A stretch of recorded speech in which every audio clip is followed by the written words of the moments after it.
Thank you very much. I wanted to share with you some of the information about where we are in this outbreak and some of the measures that have been taken. And the idea, as we've said repeatedly, is to try and break and slow transmission of the virus, and that's through staying at home and keeping distant. So the first slide shows that actually this has been successful in terms of the behaviour changes, and I want to thank everybody for the way in which everyone is adhering to the measures that have been put in place. This shows the use of transport over time from the end of February through to now, and you can see a dramatic fall off in the use of the London Tube, down to just a few % of what it was back in the end of February, a decrease in bus use, a decrease in national rail, and a decrease also in the use of all motor vehicles.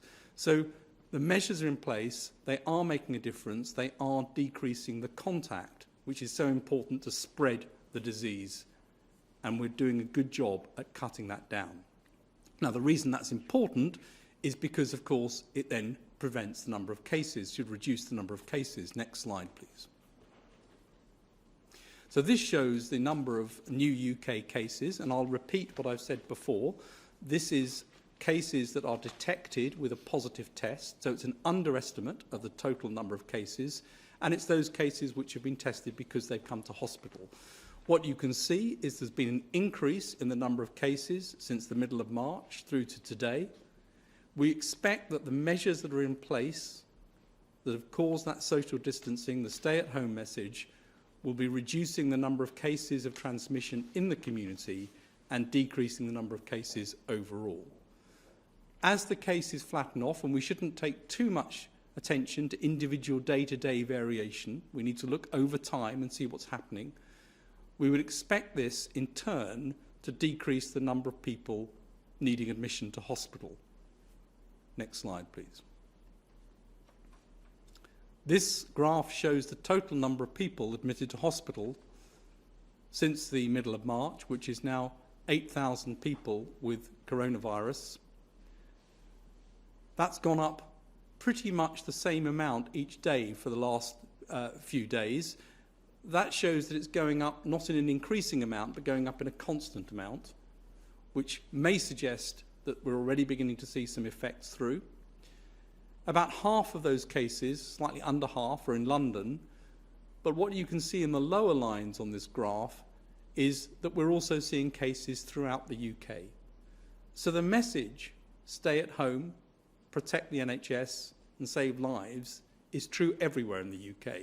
We all need to do this in order to break and slow the transmission of this virus, decrease the number of cases, and in turn, decrease the number of people coming into hospital. What I've said recently is that we expect this to get worse over the next couple of weeks because there's a lag phase between getting the disease and people turning up in hospital. So we would expect to see a continuation of this at least over 2 or 3 weeks, then a stabilisation and a gradual decrease thereafter. The number of hospital admissions, to repeat, has gone up roughly the same amount each day, suggesting that we're not on a fast acceleration at the moment. Next slide, please. All of this is about preventing deaths and preventing the NHS becoming overwhelmed in the intensive care units with ventilators. And on this graph, it tracks the deaths that have occurred globally across some of the countries, not all of the countries, obviously. And it shows that there is a pattern of increasing deaths, which you expect to reach a plateau, to come down eventually. And you can see in the UK here, which is in the purple line, we're tracking roughly along the same path as France. I've said before, we're behind Italy in terms of the curve. You can see that Spain has a higher number than Italy at the moment in terms of its trajectory, not in terms of the total number, but the direction in which it's going. The UK is tracking alongside France in this. The measures we're taking will stop the transmission, delay the transmission, reduce the number of cases, reduce the number of people becoming infected in the community, reduce the number of people, therefore, that need to go onto ventilators, and therefore reduce the number of people also that might die or will die from this infection. So I want to thank all of the people in the NHS who are working unbelievably hard at the front line to look after this. What we can do What all of us can do is make sure that we heed the advice to stay at home, to reduce those contacts, so that we ultimately decrease the number of people who are going to be seriously ill or die from this infection.